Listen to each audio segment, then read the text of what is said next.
প্রতিদিনের মতো এশার নামাজ পড়ে নিজের বাসায় বিশ্রাম নিচ্ছিলেন ইসলামী আন্দোলনের নেতা মাওলানা আমিনুল ইসলাম হক। স্ত্রী সন্তানেরা বাসায় না থাকায় সে রাতে একাই বাসায় ছিলেন তিনি। কিন্তু সেই রাতই যেন কাল হয়ে দাঁড়িয়েছে তার জীবনে। হঠাৎ একদল দুর্বৃত্ত দেশীয় অস্ত্রসহ তার ঘরে জোর করে ঢুকে পড়ে। তারপর যা ঘটেছে তার রীতিমতো হৃদয় বিদারক। ঘরে ঢুকে দুর্বৃত্তরা নৃশংসভাবে কুপিয়ে হত্যা করেছে মাওলানা আমিনুল ইসলাম হক নোমানীকে। শনিবার রাত 9:30টার দিকে সদর উপজেলার চন্নআবাদ এলাকায় এ মর্মান্তিক হত্যাকাণ্ডের ঘটনা ঘটে। প্রত্যক্ষদর্শীরা জানিয়েছেন, এশার নামাজ পড়ে বাসায় ফিরে অল্প সময়ের মধ্যেই তার চিৎকার শুনতে পেয়েছিলেন পথচারীরা। দরজা ভেঙে ঘরে ঢুকে দেখা যায় মেঝেতে রক্তাক্ত অবস্থায় লুটিয়ে আছেন তিনি। তাকে দ্রুত ভোলা সদর হাসপাতালে নিয়ে গেলে চিকিৎসক তাকে মৃত ঘোষণা করেন। কেন তাকে এভাবে নির্মমভাবে হত্যা করা হয়েছে?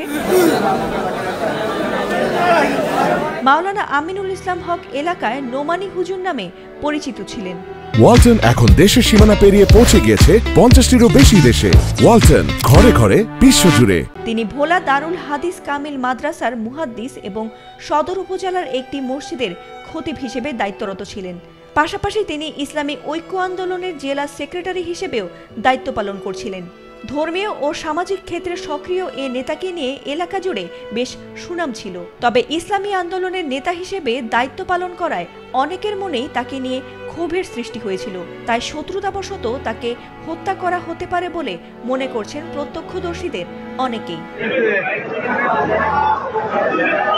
এদিকে এমন ন্যাক্কারজনক ঘটনার প্রতিবাদে স্থানীয় আলেম সমাজ ও সংগঠনগুলো ক্ষোভে ফেটে পড়ে রাতেই শহরে বিক্ষোভ মিছিল ও প্রতিবাদ সমাবেশ করে। বাংলাদেশ জামাতে ইসলামী, ঈমান আকিদা সংরক্ষণ কমিটি এবং ইসলামী ঐক্য আন্দোলন হত্যাকারীদের দ্রুত গ্রেফতার ও দৃষ্টান্তমূলক শাস্তির দাবি জানিয়েছে। অন্যথায় কঠোর আন্দোলনে যাওয়ার হুঁশিয়ারিও দেওয়া হয়েছে। ভোলা সদর থানার ভারপ্রাপ্ত কর্মকর্তা জানিয়েছেন, এ ঘটনায় প্রাথমিক তদন্ত শুরু করা হয়েছে এবং এর মামলা প্রক্রিয়াধীন। এছাড়া ময়নাতদন্ত ও তদন্ত শেষ না হওয়া পর্যন্ত এখনই কিছু বলা সম্ভব নয় বলেও জানিয়েছেন তিনি। ফাতিমা সুলতানা, এটিএন বাংলা।